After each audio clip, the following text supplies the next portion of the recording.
Hi, it's Angela with the Mount Airy Public Library. Happy Memorial Day weekend. We thought that instead of telling you a fairy tale this weekend, we would instead celebrate a little bit of our history. So we're going to discuss today the ride of Paul Revere. And without further ado, I'm going to let Brack Llewellyn, our storyteller today, give us a little history lesson. All right? All right, let's enjoy. All right, everybody gather around. Come on in close. Don't worry, this is not a dry history lecture. This is a pretty exciting thing that actually happened. Now, you may have heard the name Paul Revere. If you know much about American history, you've heard of who he is. And maybe you heard of his great moment in history. We'll talk about that in just a second. First, a little bit about Mr. Revere. Mr. Revere was a silversmith. Do you know what that is? That means he made things, objects out of silver, useful things, plates and utensils and teacups and all that sort of thing. He worked in some other metal as well. Occasionally, he was an engraver, which meant that he wrote on these metals. You may know someone who does engraving. I have a friend who does engraving. He was also occasionally, just to make some extra money, a dentist. But that's not what we're here to talk about. Paul Revere was very active in the early days of the American Revolution, when we were trying to get our freedom from the British Empire. Now, he wasn't a soldier, at least not at first, but he was very active in keeping everybody around him in Boston, where he lived, informed about what was going on, where we stood with our move toward the British, where the British soldiers were that were coming into the country. He kind of worked behind the scenes, I guess you might say.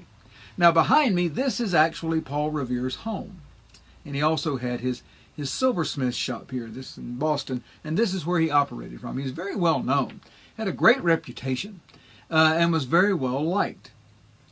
Well, now, take all that to April 18th, 1775. Now, all right, you math whizzes out there, how many years ago was that? Do the math. Wait, I heard someone say. Yes, 245 years. Right. It's been that long ago, almost to the day, because we're just in May now. So on the night of 18th of April, 1775, Paul Revere and a man named William Dawes, a friend of his, who both belonged to the same lodge, were instructed to get on their horses and ride to the towns of Lexington and Concord and all points in between to tell people that British troops were coming their way. Now, why were the British troops coming this way?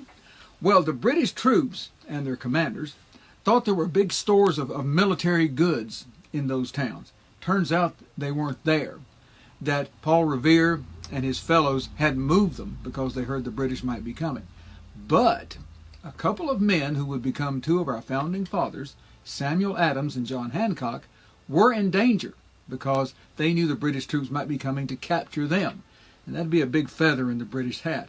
So they needed to warn those two men and everyone else in between that the British were indeed coming their way. Now, I told you that Mr. Revere was well connected with everyone with, I guess you'd call it intelligence. And he had instructed the keeper of the Old North Church in Boston that if he learned which way the British were approaching Boston and Lexington and Concord, that he would send a signal. He would send this signal by climbing up into the steeple of the Old North Church and hanging a lantern or two lanterns. One lantern meant that the British were coming by land, across the land. Two lanterns meant they were going to come in by the sea because Boston is a harbor town. Well, that night, before he began his ride, Paul Revere looked at the steeple of the Old North Church and there hung two lanterns, which meant the British were coming by sea. So he mounted his horse, Mr. Dawes mounted his, they rode off in different directions.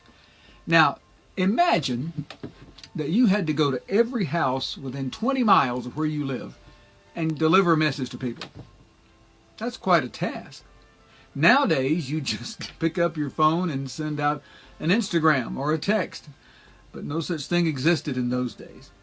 Paul Revere rode to almost every home. But now, you may have heard that as he rode, he shouted, "The British are coming! The British are coming!" Well, not according to history. He couldn't be very loud because there were little patrols of British troops everywhere. And it was dark, and he wasn't sure where they were. and they weren't sure where he was. So he had to be more quiet. He did tell people along the way, the regulars are coming, meaning the British troops. But he didn't shout it. He didn't wave his hat and shout it from the rooftops.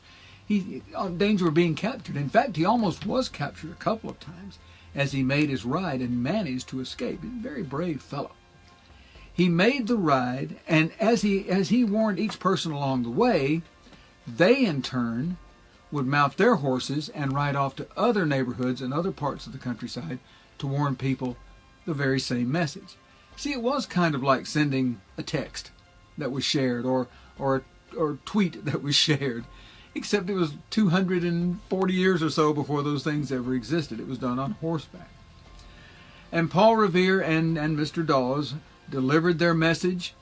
They warned Mr. Adams and Mr. Hancock, and they were not captured, of course. And the British, by the time the British arrived toward Boston, everything was prepared against them, and everything was hidden, and Mr. Adams, Mr. Hancock were safe. So Paul Revere's ride, along with Mr. Dawes' ride, helped save their lives. And you may know the name John Hancock. Who is that? I know that name. You should know that name. He was the very first of the founding fathers to sign the Declaration of Independence. Very large, very large type, so that King George could read it without his eyeglasses. That's where you've heard John Hancock. That is the story of Paul Revere's ride. He went on to serve in the Revolutionary forces in the American Revolution as an officer, and acquitted himself very, very well later on. But in the early days, as a civilian, as a silversmith from Boston, he made a mark in history on that night in April of 1775.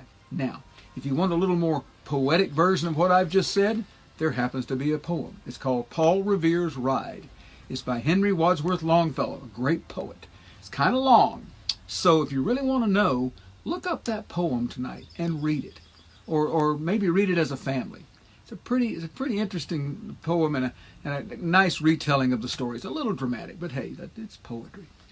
So that's our little history lesson for today from the midnight ride of Paul Revere, one of many, many patriots in those times that helped lay the groundwork for the American Revolution that brought us our freedom just a couple of decades later on. We also want to thank any of our patrons who have served in the military, any branch of the military. We thank you for your service, and we appreciate it from the bottoms of our hearts. Thank you very much, and we hope you have a wonderful Memorial Day weekend.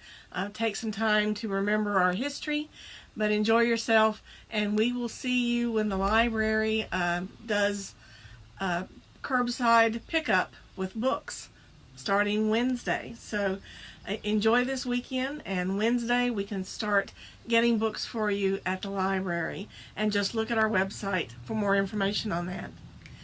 Happy Memorial Day. Happy Memorial Day.